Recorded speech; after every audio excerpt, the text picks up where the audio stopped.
এবার দীর্ঘদিনের live in সম্পর্কের পর বিয়ের পিঁড়িতে বসেছেন টলিউড অভিনেত্রী রূপাঞ্জনা মিত্র।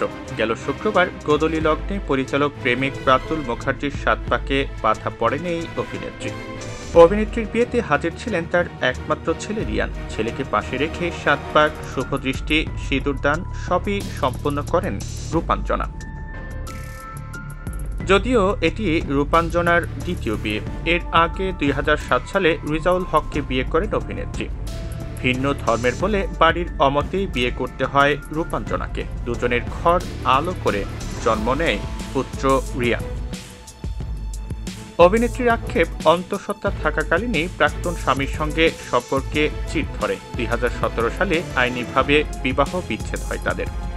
খুব কম বয়স থেকেই একা লড়াই করেছেন এই নায়িকা। প্রথমবার ভালোবেসে বিয়ে করে সংসার করতে পারেননি আনন্দের সঙ্গে। এরপরই রাতুল মুখার্জির সঙ্গে সম্পর্কে জড়ান রূপাঞ্জনা। প্রায় 6 বছরের লিভ ইন সম্পর্কে ছিলেন এই জুটি। ছেলে রিয়ানও মায়ের কাছেই বেড়ে উঠেছেন। রাতুলের সঙ্গেও তার বেশ ভালো সম্পর্ক। বয়সে অভিনেত্রীর চেয়ে 6 বছরের ছোট রাতুল, যে কারণে এই পরিচালকের সঙ্গে প্রেম নিয়ে কম কটাক্ষের মুখে পড়তে হয়নি রূপাঞ্জনাকে। কিন্তু বয়সের ফারাক তাদের সম্পর্কের মাঝখানে বাধা হয়ে দাঁড়ায়নি কখনোই। এক সাক্ষাৎকারে রূপাঞ্জনা মিত্র বলেছিলেন যে, আমি মিষ্টি একটা সম্পর্কে রয়েছি। এই সম্পর্ক আমার কাছে খুবই বিশেষ।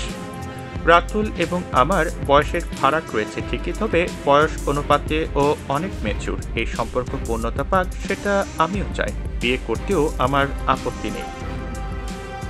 গত বছরের ফেব্রুয়ারিতে মিরিকের ডন বস্কো চার্চে আংটি বদলটা সেরেছিলেন রাতুল রূপাঞ্জনা। চলতি মাসে সেরে নিলেন বিয়ে।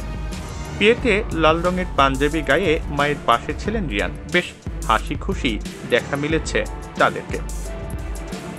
মূলত বালক সিনেমার মাধ্যমে পরিচালনায় হাতেখড়ি হয় রাতুল মুখার্জির। এই সিনেমায় শাশ্বত চ্যাটার্জি ও রূপাঞ্জনা মিত্র প্রধান চরিত্রে ছিলেন। পাক বন্দি খেলা শিরোনামের টিভি সিরিয়ালে যুক্ত ছিলেন রাতুল।